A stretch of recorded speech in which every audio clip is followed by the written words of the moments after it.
lagi di episode terbaru. Aku akan membahas sesuatu yang sangat menjengkelkan. Apa itu? Subscribe dulu.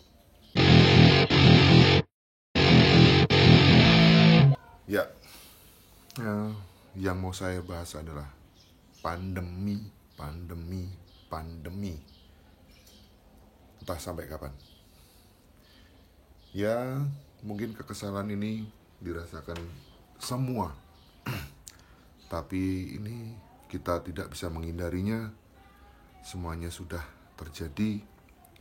Semuanya menjadi terkena dampak baik secara langsung atau tidak langsung. Aku ingin berbicara dampak pandemi dari segi musisi. Yang kita sudah melewati pandemi ini selama 5 bulan kurang lebih, di mana semua sektor mati. Semua sektor mati lumpuh total di awal-awal. Dan ya, sampai di sektor musik pun terkena dampaknya. Dampak itu sangat dirasakan di sektor musik atau entertain, yang notabene mereka pekerjaannya harus berhubungan dengan orang banyak, yang melibatkan antara musisi atau entertain dengan para pengunjung atau penonton. Itu sangat jelas sekali, sangat rentan jika dinilai untuk penyebaran COVID-nya. So, makanya pemerintah memiliki kebijakan untuk menghentikan segala aktivitas entertain di dunia entertain khususnya, termasuk musik, pertunjukan musik atau band ini.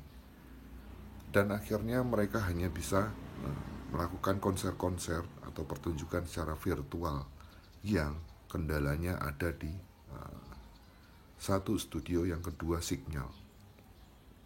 Ada beberapa kasus yang saya lihat di konser-konser virtual, yaitu terbatasnya studio dan signal. Karena mau tidak mau mereka atau pelaku entertain, mereka harus menyesuaikan keadaan. Di beberapa kasus kemarin, seperti teman saya yang sedang live konser, tiba-tiba sinyalnya jelek dan loss. Akhirnya live-nya putus di YouTube ya. Nah, itu sangat kendala besar, sementara penonton sudah sangat antusias menonton. Terus yang kedua adalah studio yang kadang kita tidak memiliki, di setiap daerah tidak memiliki studio yang kompeten skala broadcast. Misalnya seperti studio yang sangat komplit seperti di televisi ya. Sehingga itu juga menjadi kendala. Tapi ada beberapa solusi juga yang ditemukan sama teman-teman saya di Jogja, yaitu mereka yang memiliki juragan-juragan sound system yang tiba-tiba menyulap gudang soundnya menjadi sebuah studio. Nah, ini yang sedang marak digalakan di Yogyakarta.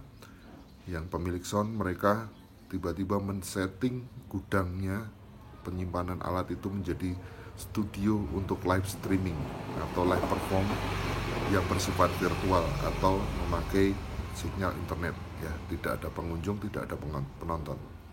Akhirnya itu menjadi sebuah solusi untuk saat ini. Sampai ada teman saya IO yang menggelar virtual wedding, karena di segmen wedding juga akhirnya terkena imbasnya. Nah, di virtual wedding ini teman saya menemukan ide ini dan dijalankan, dan hasilnya memang sangat luar biasa keren dan brilian menurutku, yaitu Mas Yuri yang viral masuk ke berita-berita TV ya, yang mengadakan virtual wedding. Nah, tetapi pertanyaannya adalah, mau sampai kapan pandemi ini berakhir? Atau mau sampai kapan lini entertain atau musisi ini bisa bekerja kembali? Sementara ini sudah 5 bulan lamanya dan kita sudah tidak bisa berbuat apapun dari rumah. Karena tidak semua musisi memiliki finansial yang sama. Begitu juga dengan ibaratnya setiap masyarakat memiliki strata tersendiri. Nah, musisi ini pekerjaannya mencari duitnya hanya di perpanggungan.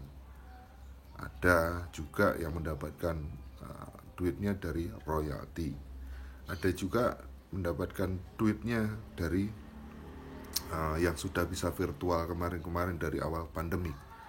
Ya, seperti musisi-musisi yang sudah sangat terkenal, mereka bisa mendapatkan endorsement dari medsosnya, dari produk-produk.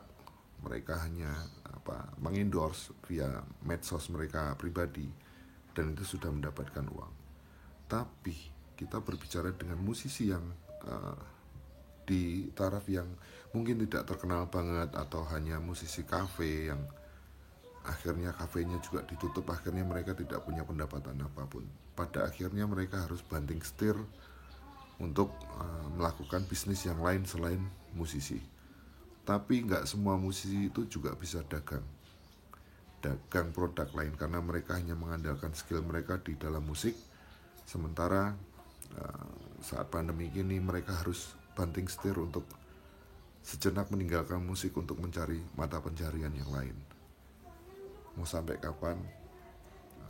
Kita sih berharapnya pemerintah segera melakukan kebijakan atau pelonggaran terhadap pertunjukan musik ini.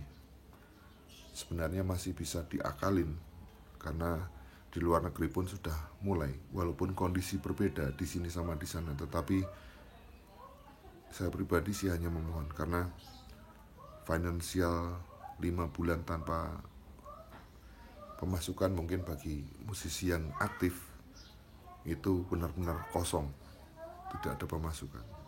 Kalau saya pribadi, saya sudah dari 2012 jarang dari perpanggungan. Saya sudah membanting setir lebih duluan, sempat berdagang kopi, berdagang macam-macam, dan akhirnya sekarang berdagang beras. Walaupun tetap daya beli masyarakat menurun, di sektor dagang pun, dagang online itu semuanya lesu, semuanya terkena imbas, lesu. Barang ada tetapi pembeli minim, dan hanya di akhir-akhir bulan atau saat-saat tanggal gajian mereka bisa berbelanja, sementara mereka harus ngirit gitu. Nah, bayangin saja keadaan kita sampai seperti itu, dan jangan sampai lebih parah lagi.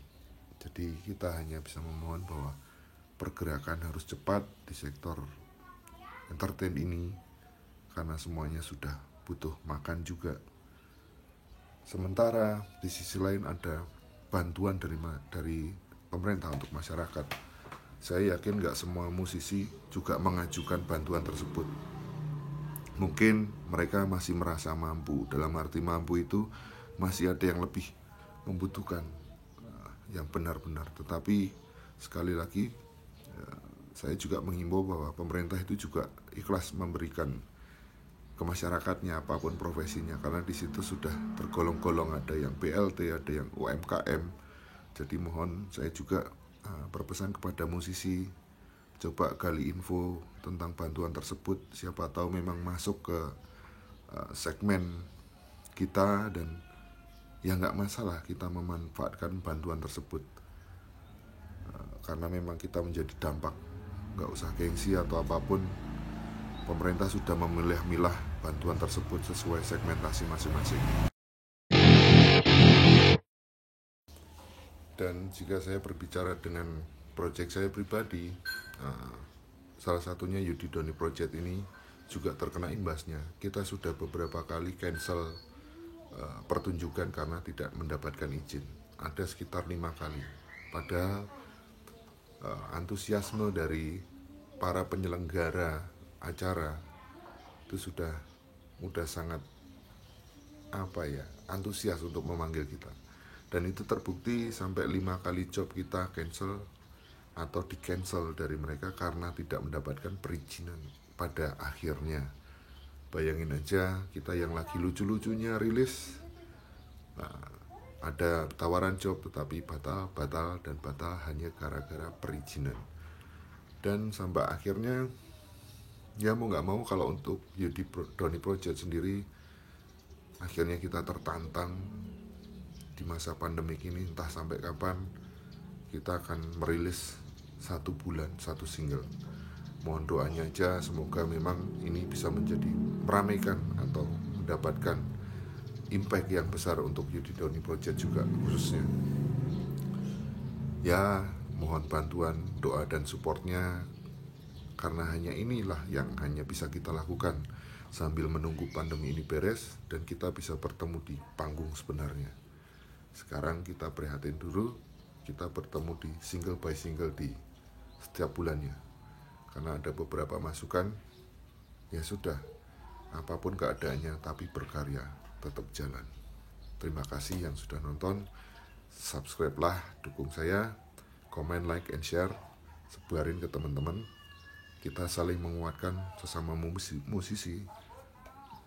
Ya, saya seperti himbauan saya, ya sudahlah, kita harus banting setir, berdagang dulu apapun itu yang bisa dijual untuk menyambung hidup kita. Semoga pandemi ini segera beres, segera selesai, segera usai, dan kita bisa kembali ke rutinitas normal lagi. Amin. Sampai bertemu di panggung.